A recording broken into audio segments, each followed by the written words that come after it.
Magandang araw po. Sana po'y nasa mabuti kayong kalagayan. Ako po ulit si Orit. At meron na naman po tayong kwentong ibabahagi sa inyo. Ito po'y naganap sa totoong buhay. Minabuti lamang po naming ibahin ang pangalan at ang lugar para na rin po sa kapakanan ng may-ari ng kwento. Pakinggan po natin.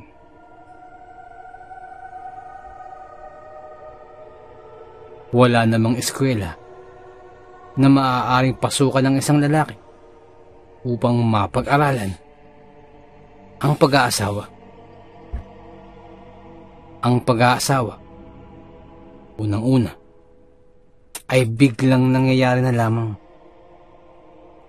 Hindi ka naman naghahanap ng asawa. Ang nangyayari ay biglang dumarating ang isang pagkakataon na hindi inaasahan at nariyan na sa iyong harapan ang isang babae na nagpapatibok sa iyong puso. Nariyan ang isang babae na sa kung ano pa mang kadahilanan, ikaw ay nagpapatibok din sa puso niya at handang magpakasal sa iyo. Payo ng magulang. Anak, kung mag-aasawa ka, ay humanap ka ng merong pinag-aralan. Anak, kung mag-aasawa ka, humanap ka ng may kaya sa buhay. Kahit na hindi ka lakihan. Anak, kung mag-aasawa ka, ay iyong masipag. Di lang naman payo sa mga lalaki, pati rin ang mga babae ay nakaririnig din ng ganyang mga payo. Sabi ng ina niya, kung mag-aasawa ka anak, mabuti na yung ang mapipili mo ay kalahi natin.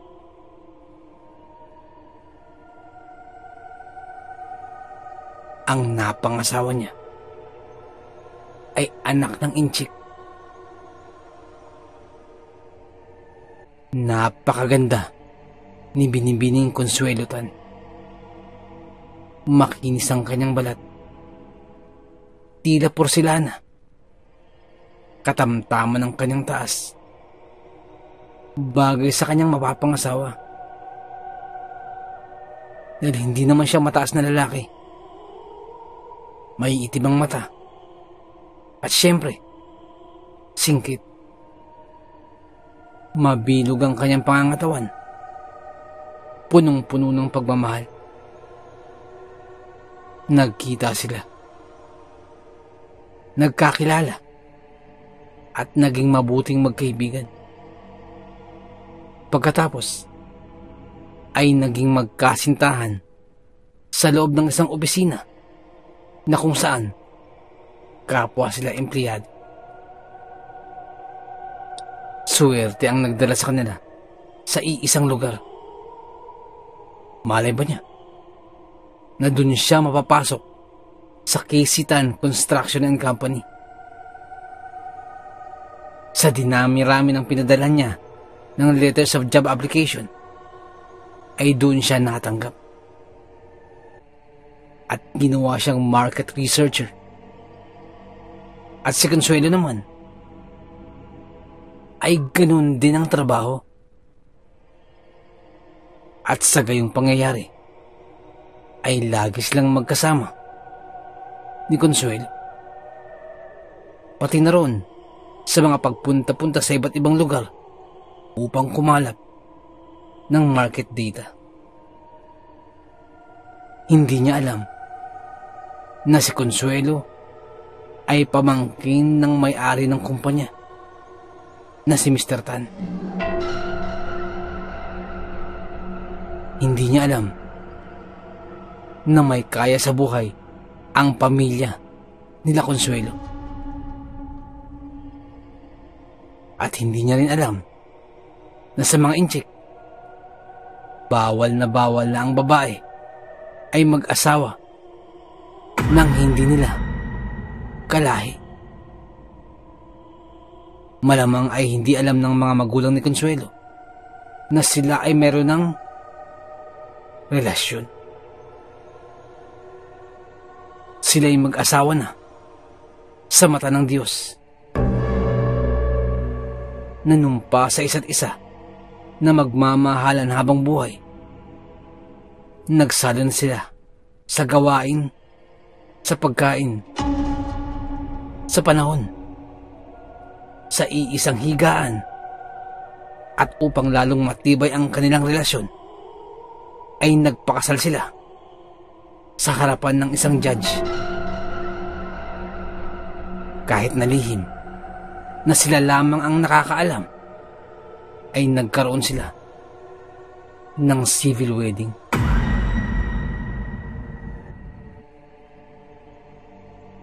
Hindi man siya anak mayaman, ay mataas naman ang kanyang pinag-aralan. Hindi niya alam na ang pagiging hindi mayaman ay magiging balakid sa pagiging mag-asawa nila ni Consuelo. Hindi niya rin alam na ang kulay ng balat ay magiging udlot sa pagtanggap sa kanya bilang asawa ni Consuelo. Ngunit bukod sa pagiging hindi mayaman, ay naranasan niya ang hikahos na buhay. At hindi naging hadlang sa kanya ang bagay na yun. Bagkus, ang hirap na kanyang dinanas ang naging inspirasyon niya at naging hamon na rin para sa kanyang buhay. Sapagkat ramdam niya ang hirap ng buhay at minsang nasa lansangan habang ginagampanan ang kanyang tungkulin. Sa tuwing makakakita siya ng matanda sa lansangan, ay walang palya siyang nagbibigay ng kahit na anong makakaya niya. Pagkain man, o inumin, o kung ano pa man.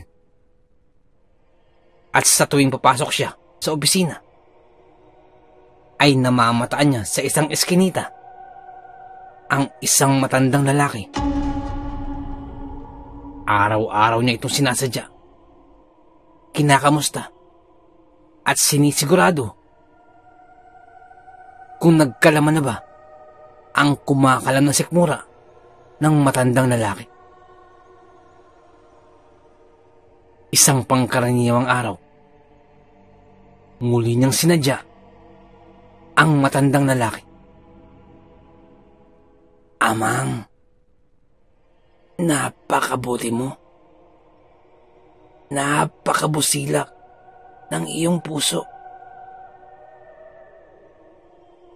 Amang, tandaan mo ang aking sasabihin. Darating ang isang pagsubok sa iyo. Pero sana ay huwag na huwag kang magbabago. At ang iyong pagiging mabuti ay gagantimpalaan ka ng tadhana ng higit pa sa iyong inaakal. Sambit ng matandang lalaki. Ilang sandali ay may iniabot ang matandang lalaki. Isang bagay na nakapaloob sa isang pulang tela. Nakulo, wag na po kayong mag-abala. Pagtatanggi pa niya. Tanggapin mo na yan, Amang. Tanggapin mo. Para sa'yo talaga iyan. Para sa'yo. Pagpupumilit pa ng matandang lalaki. Subalit, binaliwala niya lamang ang sinabi ng matanda. At yung ibinigay sa kanya ay iniwan niya lamang din sa kinalalagyan ng matanda at hindi niya inintindi.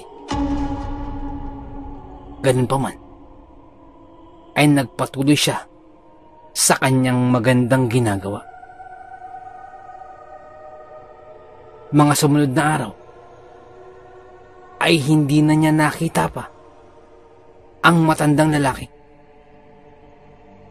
Bagamat hindi niya binigyang pansin ang sinabi sa kanya ng matandang lalaki,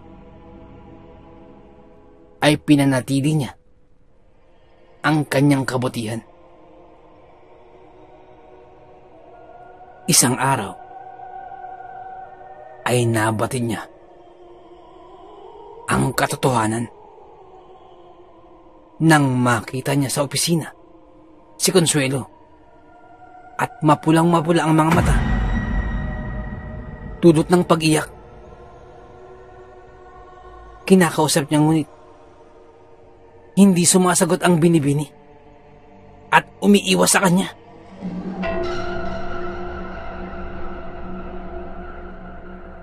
Maya-maya pa ay tinawag siya sa opisina ng may-ari. Pagpasok dun ay naroon si Mr. Tan, ang may-ari ng kumpanya, at ang kapatid neto na si Mr. Tan, na siyang tatay naman ni Consuelo, na nabatid niya ng lumaon. Mahusay kang kawani ng kumpanya at bilang premyo sa iyong magandang performance ay promoted ka. Mapopromote ka sa mas mataas na pwesto at ipadadala ka namin sa ibang bansa, sa Abu Dhabi, upang doon ay magsilbi bilang assistant manager. Magandang balita ni Mr. Tan.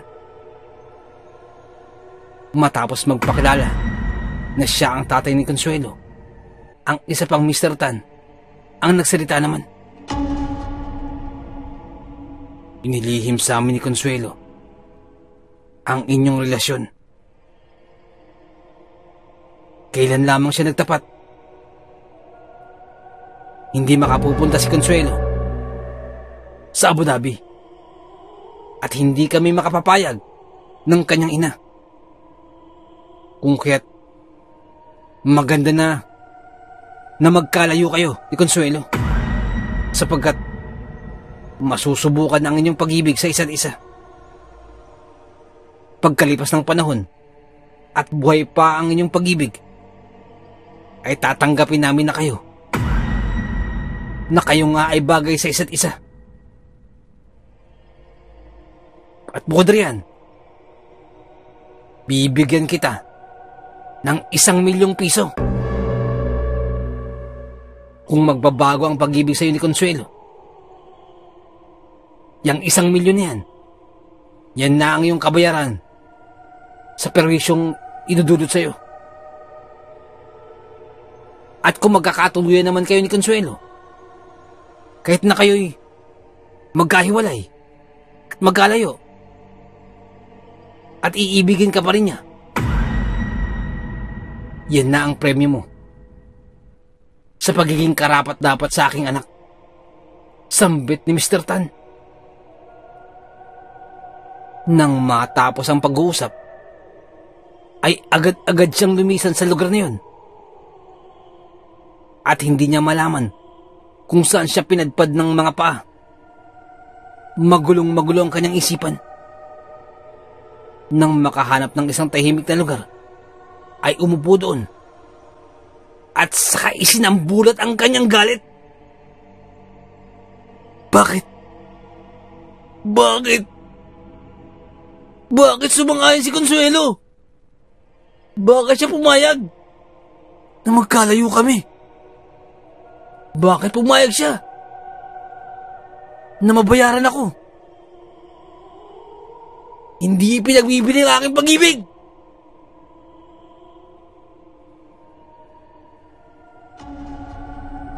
Pagsasambulat ng kanyang galit, hindi na sila nagkaroon ng pag-uusap pa. At nawala na lamang siya sa paningin niya. Hindi man lamang nag-resign sa pwesto.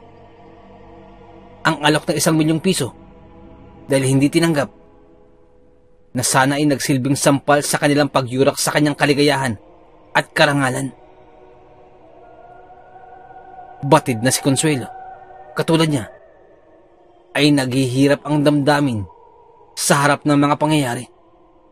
Maaaring wala siyang magagawa na malabanan ang napakamakapangyarihang magulang at angkan. Namuhay silang magkalayo at walang balita tungkol sa isa't isa. Sa loob ng humigit kumulang ay 5 taon. Paminsan-minsan ay napapaisip siya. Nagtataka na kung bakit si Consuelo ay hindi nagtatangkaman lamang na hanapin siya. Gayong magagamit naman niya ang driver at ang mga katulong upang siya ay hanapin. Nagbago na kaya siya? Nakalimot na kaya siya? Meron na kaya siyang ibang kasintahan? Mga bagay na madalas na sumasagi sa kanyang isipan, lalo na ang mga alalahaning yan.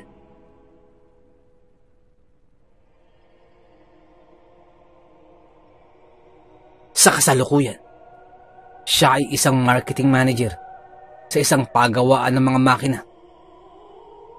Wala siyang kasintahan at nag-iisa siyang nakatira sa isang maliit na apartment. Ang mga magulang at kamag-anak niya ay mga taga Cebu.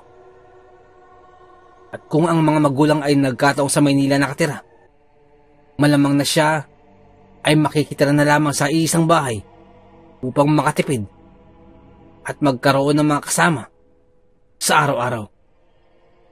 Ngunit hindi ganon ang naging swerte niya. Siya ay isang matikas, kaakit-akit at matagumpay na junior executive. Ngunit masasabing malungkot ang kanyang buhay sapagkat siya ay nag-iisa.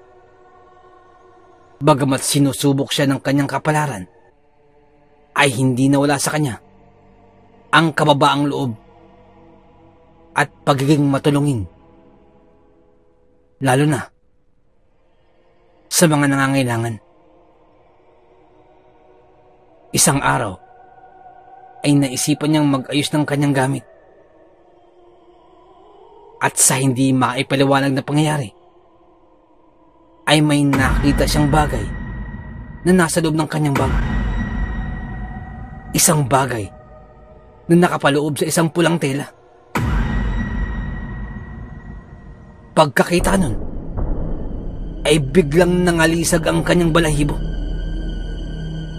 At biglang naalala niya ang matandang lalaki. Ilang taon na rin ang lumipas, ngunit bigla itong sumagi sa kanyang isipan. At tama nga siya. Ang matandang lalaking yun ang nagbigay nito sa kanya dati. Pero paano? Paano ito napunta ulit sa akin? At sa pagkakaalala ko, ay hindi ko ito kinuha. Iniwan ko ito sa kanya. At paano ulit ito nalagay sa aking bag? Takang-taka niyang tanong sa kanyang sarili.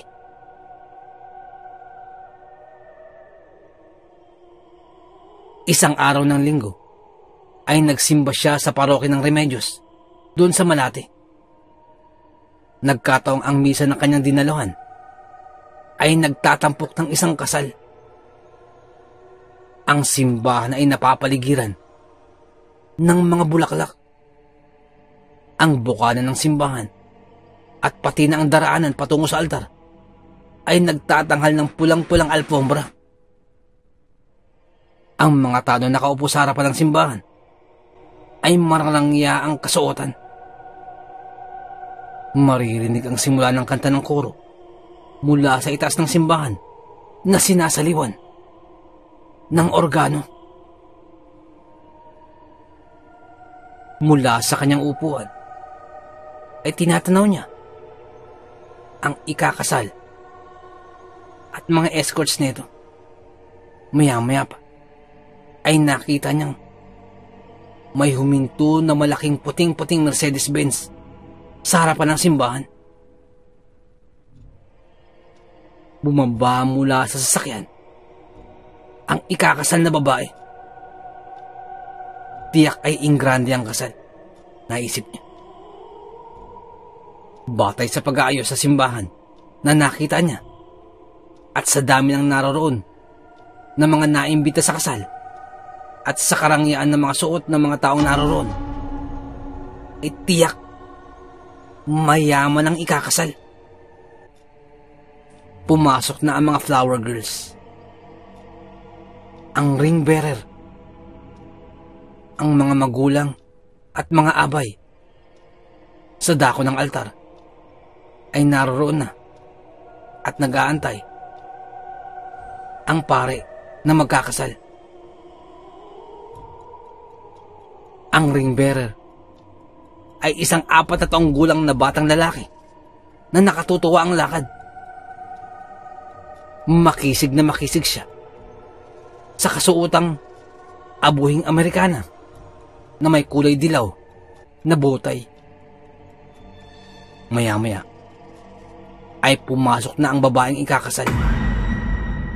Kumikinang sa alindog ang katauhan ng babae. Nakangiti siya at inililigid ang paningin sa mga taong nasa simbahan. Habang dahan-dahang lumalakad patungo sa altar, tila baga sinasabi ng babae, "Kamusta kayo mga kaibigan, mga kamag-anak? Salamat sa inyong pagdating sa aking kasal." Nanlaki ang mga mata niya. Ngunit bukod dun, ay hindi niya makita ang lalaking ikakasal sa harapan, maliban lamang sa pare. Ilang sandali pa, nanlaki ang mga mata niya at naramdaman ang pagbilis ng tibok ng kanyang puso. Ang mga tao sa simbahan ay nakatayo habang lumalakad ang mga escorts at ang babaeng ikakasal. Pakiramdam niya ay nanigas ang kanyang katawan sa pagkakatayo. Ibig niyang magsalita, ibig niyang gumalaw, ngunit hindi niya magawa. Napasambit na lamang siya sa kanyang sarili. Ang ikakasal, si Consuelo Tan. Pinilit niya na ang kanyang katawan ay sumunod sa kanyang pinag-uutos. Ibig niyang lisanin ang lugar na yun. Noon ding segundo na yun. Kung makalilipad lamang siya, ay lilipad na siya. Katulad ng panahon na sinabihan siya ng tatay ni Consuelo na siya ay lumayo. Nung minuto na yun, ay naramdaman niyang muli ang paghahalo ng galit, pagkabigo, at paghihimagsik na sumasagitsit sa kanyang puso. Nakuha niyang makalabas sa simbahan. At sa pinakaplaza nito, ay doon niya naisabog ang isang salita, "Diyos ko po!" Habang nakatingala siya sa langit at nakatas ang 2 nakakuyom na kamao.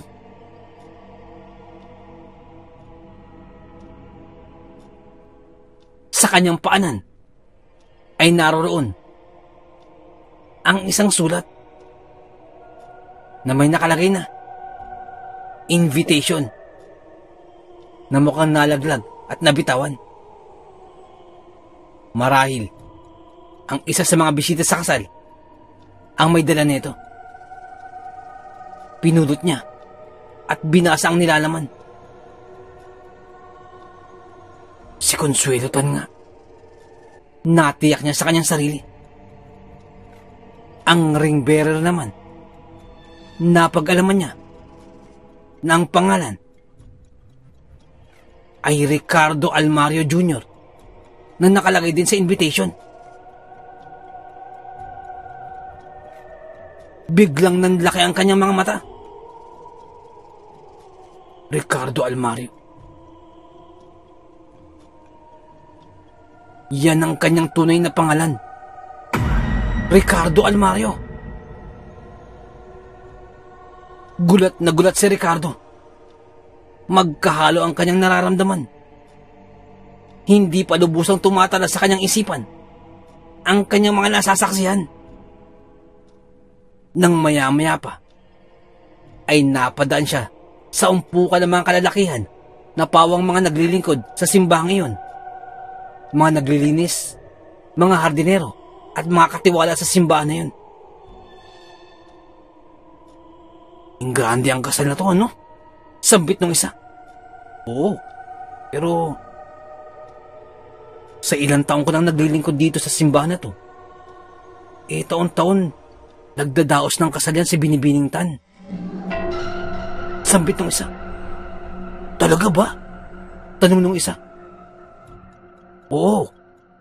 Kung sa bagay, bago ka pa lamang kasi dito. Ilang buwan ka pa lamang kasi kaya ganyan. Oo. Tama ang sabi nito ni Edong. Ilang taon na rin akong voluntaryong naglilinis dito sa simbahang ito. At nakarang taon, ay nasaksihan ko rin ang engranding kasal ni Binibining Tan. Siya rin yun. Tugon naman ni Igme na isa sa mga naglilingkod sa simbahan. Talaga ba? Nakakapagtaka naman kung gayon. Bakit palagi siyang ikinakasal? At talagang engrande pa? Tanong ng baguhan na si Ronaldo. Ibig sabihin ba nun? Papalit-palit siya ng asawa? Sayang naman. Napakaganda pa naman niya. At parang kagalang-galang. At hindi makabasag ng pinggan si Binibining Tan. At sa mga naririnig, ay napahinto si Ricardo at napukaw ang atensyon sa kanyang mga nasagap. Hindi, Ronaldo. Mali ang iyong akala. Ang totoo niyan ay inaantay ni Binibining Tan ang kanyang katipan.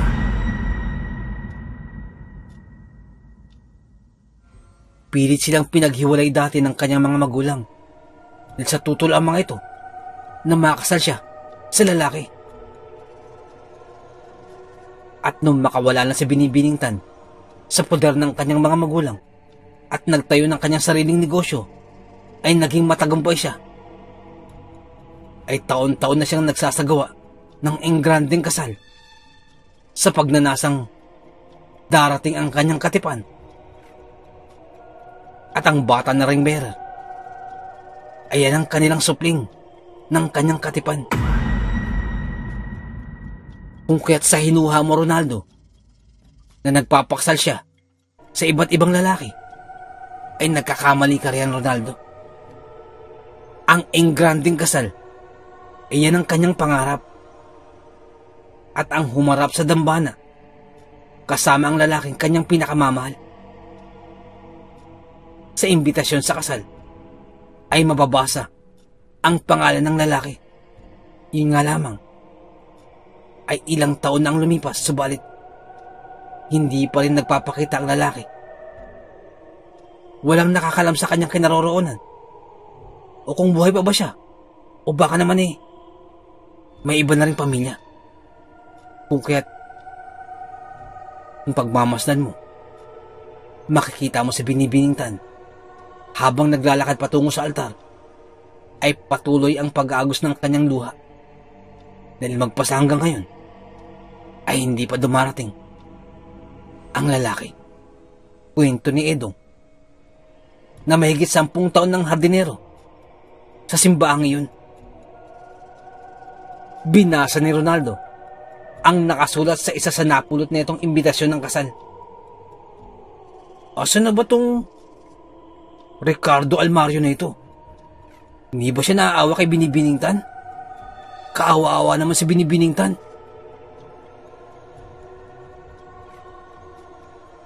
Sambit pa ni Ronaldo. At nang mapagtanto niya, biglang napalpas ang isang lalaki at dali-daling nagtungo sa harap ng dambana ng simbahan. At agad-agad ay binuhat ang batang ring bearer. Labis iyong ikinagulat ng mga tagalinis ng simbahan, lalong-lalo na ng mga dumalo sa kasal na yun. Kasunod nun, nagkaroon ng masigabong palakpakan at sigawan sa loob ng simbahan. At halos himatayin si Binibining Tan nang makita ang lalaking tumakbo na siyang bumuhat din sa ring bearer. Sa pagkakataong ito, mukhang tuloy na ang ingranding kasalan ni Binibining Tan.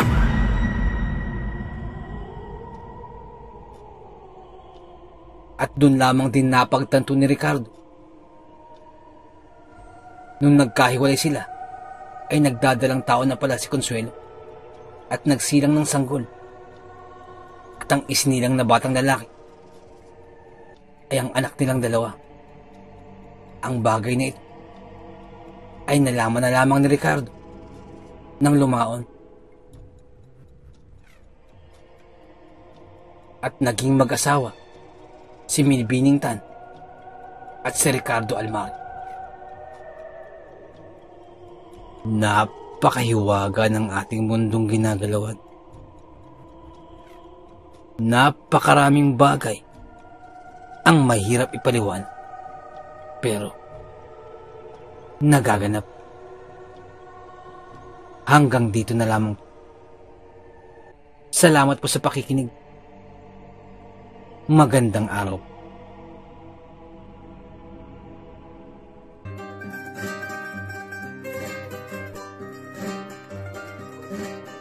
Nais ko lamang pong magpasalamat sa lahat po ng sumusuporta sa ating channel. Sa lahat po ng ating mga subscribers, mga listeners, at mga silent listeners po natin. Maraming salamat po. Ganun din po sa ating mga OFW listeners mula po sa iba't ibang bahagi po ng mundo. Maraming salamat. Ganun din po sa mga silent listeners po natin at sa mga listeners po natin mula po sa iba't ibang kapuluan po ng Pilipinas. Maraming salamat po. Sa mga nagpapadala po ng kwento, sobrang salamat po. Sobrang laki pasasalamat po. Nais ko lamang pong i-shout out ang Panther Security Agency dyan po sa may San Simon, Pampanga. Shoutout po sa inyo. Ang shoutout pong ito ay mula po kay Boss Val Dayot. Shoutout po, boss. Shoutout din po sa family po ni Boss Val Dayot dyan po sa may Barangay Banban, Pequino, Kalinog, Iloilo. Shoutout po sa inyo. Maraming salamat po. And happy birthday din po kay Boss Joel Acosta. More birthdays to come. More blessings and good health. Shoutout po sa inyo. Happy birthday po. Shoutout din po dyan sa may Poblasyon, Ilaya, Rizal. Ang shoutout po ito ay mula po kay Boss Val Dayot. Shoutout din po kay Boss Augusto Villan. Shoutout po sa inyo. Maraming salamat po. Nais ko lamang pong i-shout out si Ma'am Helen Casamayor. Ma'am, maraming salamat po. Isa po sa masugid natin tagapakinig po mula pa po nung nasa Saudi pa po siya. Maraming salamat po, Ma'am Helen Casamayor. Isa po sa ating mga silent listeners. Sobrang salamat po. Sana po ingat po kayo dyan palagi. Maraming salamat po. Shoutout din po kay Sir Myong. Boss, maraming salamat sa pagbisita sa ating channel. Maraming salamat. Kay Sir Myong Herminio Viterbo, shoutout po sa iyo. Ingat po palagi. And also, belated happy birthday po kay Ma'am Ani Apruebo. belated happy birthday po. More birthdays to come, more blessings and good health. Shoutout po sa inyo. Maraming salamat po. Nais ko lamang pong i-shoutout si Ma'am Mary Asilar dyan po sa may UK. Shoutout din po kay Ma'am Annie Apruebo, kay Ma'am Annie Viloria, at kay Boss Baby Langka. Shoutout po. Maraming salamat po. Shoutout din po kay Ma'am Janet Verga dyan po sa may Qatar. Shoutout po. Kay Ma'am Liza Arcega, shoutout po. Shoutout din po sa Manhattan Hamburger dyan po sa may Bukandala 3, Imus Cavite, shoutout po sa inyo.